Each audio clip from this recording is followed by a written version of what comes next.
Hello, it's Dr. Bunce here for another music tutorial. This time we're going to be looking at writing down music, what's called music notation or the musical score.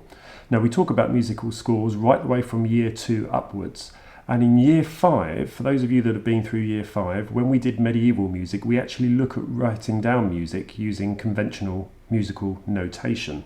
That sounds very complicated, but if you remember, it was just a single line and we put musical notes either just below it and called it a D, just on it and called it an E, or just above it and called it an F. Now what you're going to be looking at today is what we call the conventional or modern musical stave.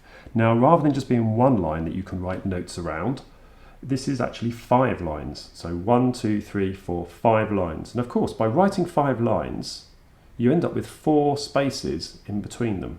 So you have line 1, space 1, line 2, space 2, line 3, space 3, line 4, space 4, line 5. So that's what we're going to be looking at today, coming up with some musical notes and writing them down in musical notation. Now don't worry, because this task comes in 3 stages, it doesn't matter what age you are, what year band you're in, because you could at least do task number 1, stage number 1. So without further ado, let's actually have a look at the sheet. Now the sheet can be found on the school website, and I'll also put a link to it in the description below. So looking at the sheet, you'll notice that just underneath where it says reading music, you can see those 5 lines and a pretty shape on the right hand side called the treble clef. And then you have a series of notes written on those 5 lines.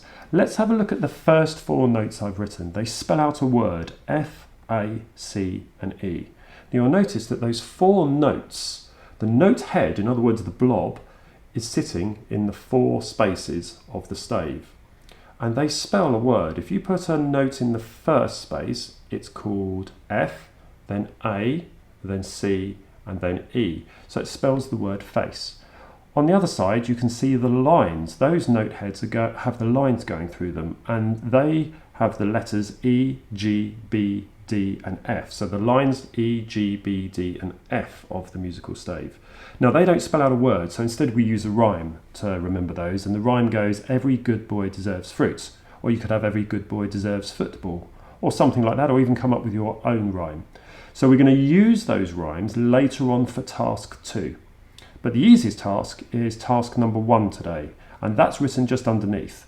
It shows you the musical alphabet A, B, C, D, E, F and G, and your task is to come up with as many English words as you can that just use those letters. And there is an example, the example being bad. B-A-D uses letters from the musical alphabet. Now because the musical alphabet only goes A, B, C, D, E, F and G, you're not going to be able to have any words that have H, I, J, K, L, M all the way up to Z. So you're going to have to remember you're only allowed the letters A, B, C, D, E, F and G. You are allowed to use those letters more than once per word. So I'll give you another example. We've had bad, B-A-D, but you would also be allowed to use the word or write down the word egg, E-G-G, even though it uses G twice. That's fine. So there's 2 words to get you started. So task number 1 is, in the space below on the sheet, come up with as many English words as you can that only use the letters A, B, C, D, E, F and G. Now I happen to know the longest word that you will find is 7 letters. See whether you can find a 7-letter word. I challenge you to find that for task number 1. Right, so when you've done task number 1, you're going to need to study that musical stave above, the one with the letters F-A-C-E and E-G-B-D-F, every good boy deserves fruit. And then you need to turn your sheet over, if I just turn it over to show you, because on the other side there are some staves, blank staves written out with those squirrely treble clefs on the right hand side. And what you're going to do is you're going to write down the words that you have discovered. So let's take the word bad, B-A-D, you're going to actually write it out in music. Let's see how you would do that. Well, you first of all need a B. So let's have a look at the stave. Now F-A-C-E, that's no help to us, but every good boy is obviously B, so B is the middle line. On those 5 lines, it's the middle line. So on the reverse of the sheet, you're going to put a blob, a note head, on the middle line. And we'll talk about the stick in a second, what's called the stem. So you do B there. Then you need an A for B-A-D.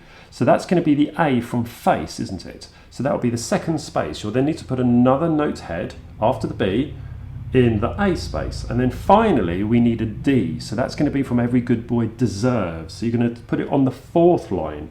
Now when you have those circles drawn, you want to turn back to the first side of the sheet, because you'll notice a note is not just a note head, it's also got what's called a stem, which is a stick, and the stick goes up either on the right hand side, if you imagine the note head there, or it goes down on the left hand side. So let's have a look at where they change. If you noticed in face, F-A-C-E, the F and the A notes have their stems going up on the right hand side, whereas the C and the E, the stem goes down.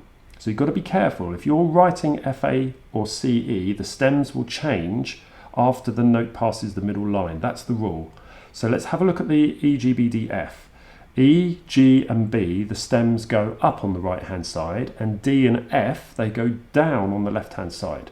So if you're writing your B, A and D, your B note, which is on the middle line, the stem would go up in this case. The, what is it, B-A, the A, which is in the second space, that stem would also go up. And finally, the D, which is on the fourth line, that would need a stem going down on the left-hand side.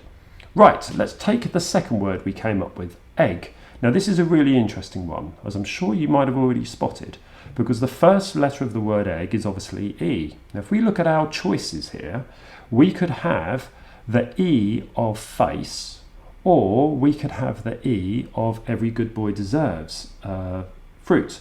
So that E, you've got a choice. You could put the one that's in the top space, in other words face, from face, or you could put it on the bottom line. It's totally up to you. It doesn't matter for task number 2.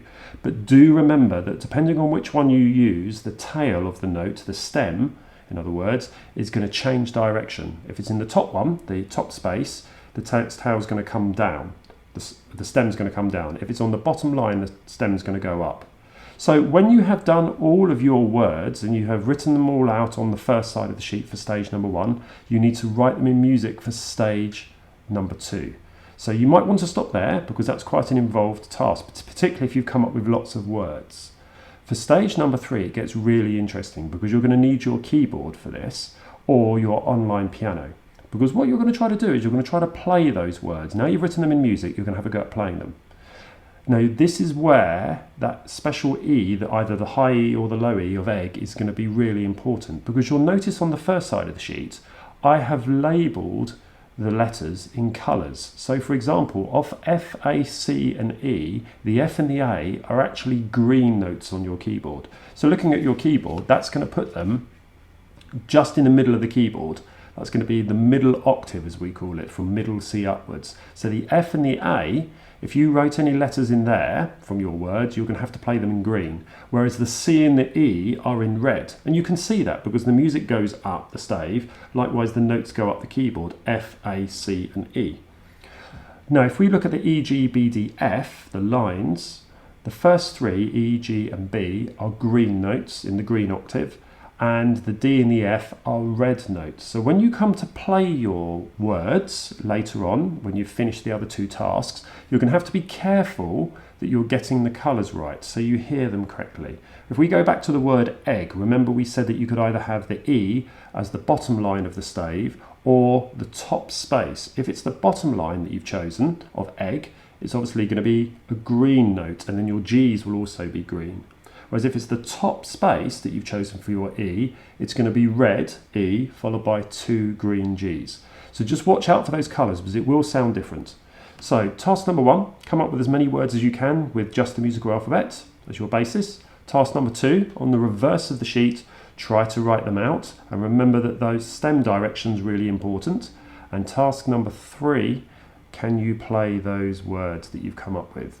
So you can do as much of that as you like, and the best of luck. I hope you're all keeping well, and see you soon. Take care.